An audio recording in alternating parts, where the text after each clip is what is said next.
राम राम बेबे, सारी बाणा नाथ जोड़ कर राम राम। मैं सुनीता डाका आज द्रौपदी चीरहरण के बारे में महाभारत की कुछ आपने कोई ज़रूरी बात सुनाना चाहूँ तो सुनो बेबे।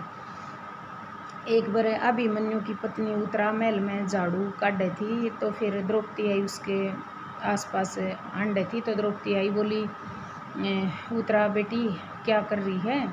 और तो द्रौपदी बोली कुछ नहीं माता, मैं अपना कार्य कर रही हूँ।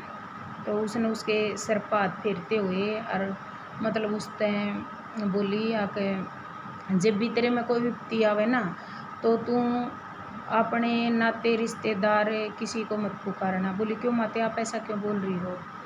तो द्रौपदी बोली क्योंकि मैंने मेरे भविष्य में ऐसा देखा, मेरे साथ ऐसा हुआ है। और तो बोली क्या? बोली जब भी तेरे में कोई घोर से घोर विपत्ति आए तो भगवान को याद करना, श्री कृष्ण भगवान को। वो जब भी हम बोलेंगे हमारे ऊपर कोई विपत्ति आवेगी और कोई भी संकट आवेगा वो तुरंत हटा देंगे। उनने एक बार बोलने की ज़रूरत है। अच्छा, फिर ऐसा हुआ, बोला हुआ उत्तरा बोली कि माता मेरे को पूरे उसमें बताओ आपके साथ कैसे क्या हुआ था। फिर द्रौपदी ने बताया, बोली बेटी जब मैं कौरव पांडव आपस में जुआ खेल रहे थे तो पांडव अपनी सारी संपत्ति हार गए थे, उसके साथ साथ उनने मुझे भी दाव पर लगा दिया और वे भी हार गए। तो फिर उसने बोला मैं सभा में बुलाई गई दुशासन के द्वारा, वहाँ मेरा बहुत तिरस्कार किया गया।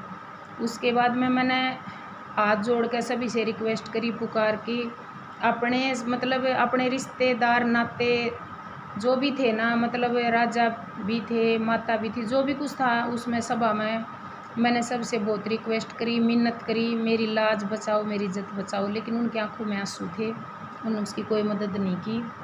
राजा धृतराष्ट्र थे, पितामह भीष्म थे, द्रोणाचार्य, कृपाचार्य जो भी थे, मतलब सभा में जितने भी बड़े बड़े राजा महाराजा थे सभी थे, सब सिर्फ आंसू बहा रहे थे, उसकी किसी ने मदद नहीं करी। 5 पतियों वाली पत्नी का जब अपमान हो रहा था तो भी उसकी मदद करने खातिर कोई नहीं उठा। फिर उसने देख लिया, उसने अपने श्री कृष्ण भगवान को पुकारा, प्रभु आओ मेरी लाज बचाओ। बस फिर क्या था, भगवान तुरंत प्रकट हो गए। उसने उस टाइम पे द्रौपदी की बहुत बढ़िया सहायता की और द्रौपदी की इज्जत बच गई।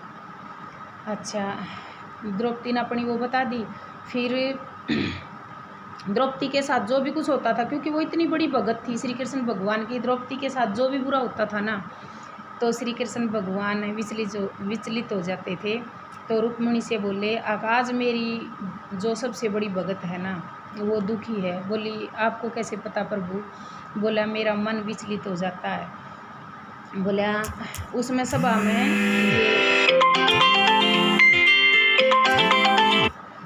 में वो उसका अपमान होने लग रहा है और यह कहानी है।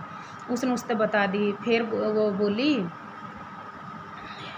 बोली जाओ स्वामी और उसकी आप अपनी भगत की रक्षा करो। बोला नहीं रुक्मिणी, मैंने रक्षा नहीं करूँगा, मैं जब रक्षा करूँगा वो मुझे आवाज़ देगी, और तो फिर आवाज़ नहीं दे लेगी तब तक मैं नहीं करूँगा, क्योंकि उसने मेरी इसे टाइम पर सहायता कर रखी है मेरी भगत ने।